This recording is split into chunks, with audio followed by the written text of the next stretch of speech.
네, 지금 화면 하단에 이제 스크롤이라는 것이 쭉 지나가면서 뭐 여러 가지 기사 내용들이 나오는데요.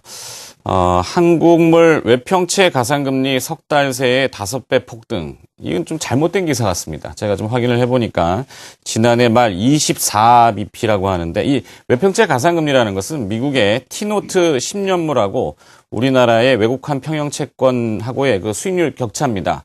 근데 지난해 11월에 99베이시스 포인트에서 지금 107베이시스 포인트니까 그렇게 많이 올라간 건 아닙니다. 대외 신도가 떨어졌다고 하는데 좀 잘못된 기사 내용 같아서 좀 정정을 좀 해드립니다. 우리나라 그렇게 나쁜 나라가 아니라는 거, 네, 한 번 더 말씀드렸습니다. 자, 마켓 리더의 특급 전략으로 가보도록 하죠. 시장의 중심에 계신 분입니다. 또 메리츠증권, 종금증권 리서치 센터의 은성민 센터장과 함께 이야기 나눠보겠습니다. 안녕하십니까? 네, 안녕하십니까? 자, 다양한 변수들이 혼재되어 있습니다. 근데 이제 시장이 계속해서 힘을 못 쓰고 있는 형태거든요. 어느 수준에서 이 저점을 좀 인식할지 하고요. 그다음에 시장을 조금 이렇게 활성화시킬 수 있는 모멘텀이라고 해야 될까요? 그런 것들은 어디서 찾아볼 수 있겠습니까? 일단 최근에 국내 주식 시장이 이제 글로벌 증시가 상승하는 데 비해서 이제 약세를 면치 못하고 있는데 가장 큰 원인은 아무래도 이제 뱅가드 펀드 물량하고 지난주에 있었던 FTSE 리밸런싱에 따른 외국인 매도 물량 급증 그리고 최근에 이제 키프로스 사태 등으로 인해서 일시적으로 달러가 강세로 가면서 외국인 입장에서는 이제 환차선에 대한 부담으로 매물 물량이 급증하는 부분 이런 외국인들의 이제 매물 부담이 가장 큰 원인이라고 생각을 하고 있고 또 최근에 엔화가 약세 기조로 가면서 국내 IT나 자동차 같은 수출 기업들이 뭐 제품 경쟁력이 약화되면서 실적이 둔화될 수 있다는 우려감 이러한 부분들이 이제 작용을 하면서 국내 시장이 지금 약한 흐름을 보이고 있는데 지금 밸류에이션 측면으로 본다면은 PBR 100 한 1900 정도 수준이니까 한 1900 정도 수준에서는 지지가 되지 않을까 생각을 하고 있고요. 결국 이 주식시장의 상승 흐름을 이어가려면은 환율이 좀 진정되면서 외국인 매도 물량이 좀 안정화되고 특히 이제 중국 경기가 회복되는 기조로 나타나기 시작한다면은 시장은 다시 상승 흐름으로 이어가지 않을까 이렇게 생각을 하고 있습니다. 네.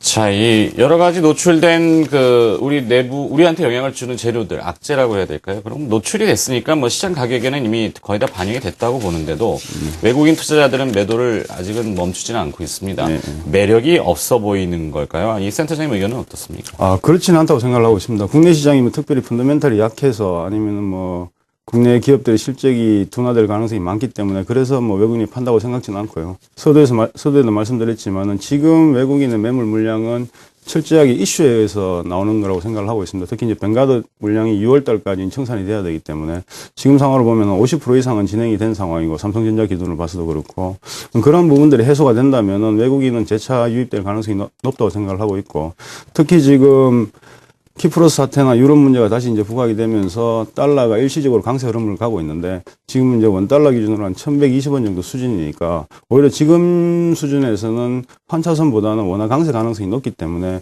외국인들은 재차 유입될 가능성이 높고 네. 기업들 기업들 향후 실적도 1분기를 바닥으로 해서 점진적으로 개선될 가능성이 높기 때문에 외국인의 매도세는 뭐 추세적으로 이어진다기보다도 이러한 이슈가 끝나고 난 이후에는 재차 국내 증시로 유입될 가능성이 높지 않느냐 이렇게 판단을 하고 있습니다. 네. 자, 펀더멘탈의 문제가 아니라 일시적인 어떤 그 변수에 따라 조금 정체되어 있는 상태다. 이 외국인 투자자들의 매매가 이렇게 평가를 해주셨습니다. 최근에 이 달러원 환율의 상승으로 뭐 수출 기업들, IT나 자동차 업종의 이익이 소폭 개선되는 움직임도 일부 보이고 있다고 하고요. 아까 관세청에서 그 2월달 수출 동향을 3월달 수출이죠. 3월 20일까지 집계를 했는데 무역 적자는 16억 달러. 전년 동기 대비해서는 3%가 오히려 수출이 증가했다고 그래요. 그리고 월간 기준으로 이제 정산을 해보면은 지난해에도 조금 그러니까 같은 기간에 보면은 한 20일까지는 적자였다가 월말에 가면 쫙 늘어가지고 흑자로 전환되는 이런 힘들을 보여주지 않습니까? 환율이 조금 수출 기업에는 도움이 좀 되는 것 같은데 이것이 기업들의 이익 전망치를 상향할 수 있는 그런 요소가 되지는 않나요? 일단 지금처럼 원화가 어느 정도 한 1,100원 이상에서 유지가 된다면은 국내 기업들의 이제 실적이 좀 더 상승할 수 있다고 생각을 하고 있고요. 근데 이제 중요한 변수는 원달러도 중요하지만은 결국은 이제 엔화 약세인데 엔화 약세가 지금 이제 95엔까지 이루어진 상황이고 일본에서는 추가적인 양적 완화 정책 시행 가능성도 제기되면서 이제 엔달러가 한 100엔까지 상승할 수 있다. 이런 이제 전망들이 나오고 있기 때문에 그러한 부분들이 좀 일시적으로 부담으로 작용하는 건 사실인데 지금 시장이 전반적으로 보면 환율에 의해서 굉장히 민감하게 반응을 하는 모습을 보이고 있는데 국내 기업들이 이제 대부분 수출 기업이다 보니까 그러한 요인들을 배제할 수는 없겠지만은 전반적으로 국내 기업들이 지금 해외 쪽에 이제 소싱을 많이 하고 있는 상황이고 과거와 같이 환율에 대한 영향도는 굉장히 낮다고 생각을 하고 있습니다. 특히 뭐 자동차나 IT 같은 경우에도 지금 제품 경쟁력이나 가격 경쟁력이 굉장히 높아진 상황이기 때문에 환율에 대한 영향에 대해서는 너무 지나치게 반영할 필요는 없지 않느냐 이렇게 판단을 하고 있습니다. 네. 자, 뭐 시장 전문가이시다 보니까 업계분들하고 이제 정보 모임도 사실 하죠. 많이 하시는데 요즘 그 정보 모임에 저도 많이 다녀보면은 반도체 얘기들 많이들 하시더라고요. 이 반도체 특히 모바일 D램이라고 하는 것이 PC가 없이도 요즘 반도체 가격 확 뜨는데 보면 그건 어떻게 좀 보십니까? 그거는 굉장히 이제 구조적으로 많은 변화가 있다고 생각을 하고 있고요. 이제 뭐 갤럭시 S4도 출시가 되는 상황이고 이제 핸셋도 이제 플렉스블 쪽으로 진화되고 있는 상황이기 때문에 모바일 D램에 대한 수요는 계속해서 늘어날 수 있다고 생각을 하고 있고 특히 이제 D램 같은 경우에는 이제 공급 측면에서는 이제 치킨 게임에서 이제 어느 정도 승자가 가려진 상황이고 공급 조절이 일어나고 있는 상황이기 때문에 수요는 강하고 공급은 지금 부족한 상황이기 때문에 D램 가격 상승은 추세적으로 좀 더 이어지지 않을까 그런 측면에서 본다면은 IT 기업들의 이익은 향후 전망이 좀 밝지 않느냐 이렇게 판단을 하고 있습니다. 네. 자, 그러면 자동차 쪽도 이야기를 좀 해봐야 되는데요. 아무래도 일본하고의 경쟁 구도를 뭐 우리 누구나 대부분 다 알고 있지 않습니까? 미국 내 현재 판매를 보면은 일본 차들, 도요타나 혼다가 점유율 1위를 다시 또 하고 있고요. 우리 현대차, 기아차 앞으로 주가는 싸다고 자꾸 그러는데 영 힘을 못 쓰고 있어요. 어떻게 보세요?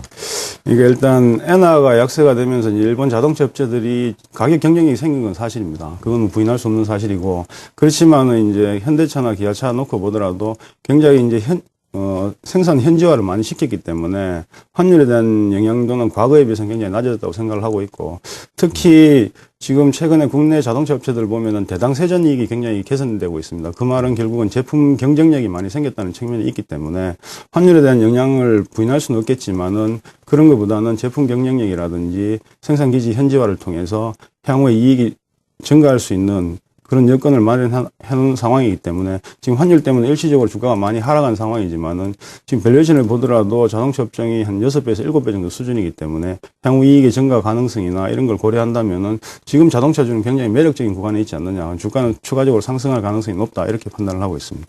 네. 자, 이 산업이라는 섹터가 IT, 자동차가 주류이긴 합니다만 또 과거에 이제 그 다른 전통 업종들이 있지 않습니까? 조선 업종은 또 어떻게 보십니까? 조선 업종이 사실은 2007년 8년도에 중국 그 커머디티 버블 때 이제 빅사이클 이후에 최근 한 3, 4년 계속해서 이제 하락 사이클로 접어든 상황인데 지금 최근에 보면은 선박 금융시장이 새롭게 조금 부각이 되고 있는 상황이고요. 국내에서도 선박 펀딩에 자금 지원을 하고 있는 상황이고 해외 메이저 업체들도 메이저 금융기관들도 이제 선박 금융에 새롭게 참여하는 상황이고 최근 한 2, 3년 동안에 발주가 없었기 때문에 선박 공급량도 생각보다 빠르게 지금 줄고 있는 상황이고 그런 측면에서 본다면 더군다나 하반기에 미국이나 뭐 중국 같은 G2 국가를 비롯해서 글로벌 경기가 점진적으로 좀 회복되는 상황이라고 본다면은 하반기에는 상선 쪽에서도 발주 가능성이 좀 높다고 생각을 하고 있습니다. 뭐 해양 플랜트는 여전히 국내 조선업체들이 경쟁력을 가지고 있는 부분이고 그런 측면을 고려를 한다면은 조선업종에 대해서도 좀 긍정적으로 바라볼 필요가 있지 않느냐 이렇게 판단을 하고 있습니다. 네.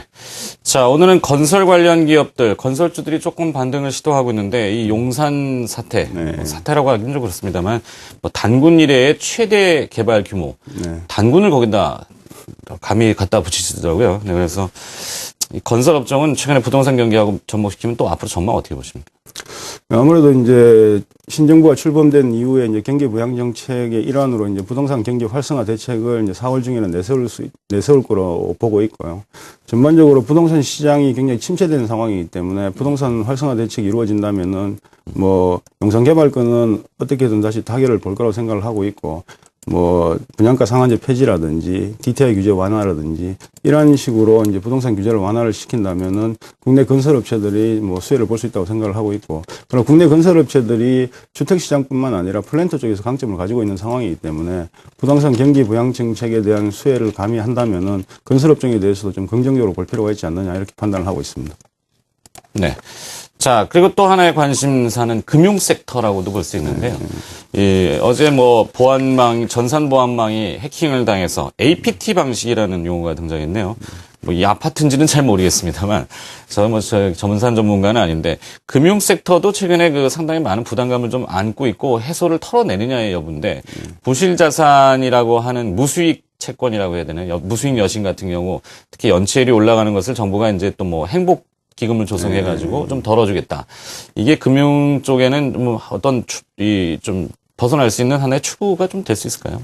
그래서 그런 대책 자체가 크게 영향을 미치지 못할 것 같고요. 결국 이제 금융주라는 거는 그냥 글로벌 금융위기에 대한 여파도 있는 거고, 특히 국내는 국내 가계부채에 대한 부실 우려감, 이러한 부분들을 이제 떨어낼 수 있느냐, 이게 가장 큰 관건이라고 생각을 하고 있는데, 그러한 부분도 좀 전에 말씀드렸지만은 결국은 이제 부동산 시장이 회복되면서 그러한 가계부채에 대한 부실률, 이런 부분들이 좀 줄어들 수 있다면은 뭐 금융주에 대해서는 좀 긍정적으로 볼 수 있지 않을까 생각을 하고 있고, 지금 나온 대책 가지고는 금융주에 대해서는 크게 메리트를 찾기는 좀 어렵지 않느냐, 이렇게 보고 있습니다. 네. 자, 산업 전반을 좀 쭉 한번 훑어봤는데, 역시 IT가 아직은 좀 살아있네, 이렇게 표현해야 될 것 같고, 나머지는 조금 정체 상태인 것 같네요. 외국인 투자자들의 그 변화를 잘 한번 또 체크하시면서요, 정리를 좀 해봤습니다. 자, 메리츠 종금증권 리서치 센터의 은성민 센터장이 수고를 해주셨습니다. 고맙습니다. 네,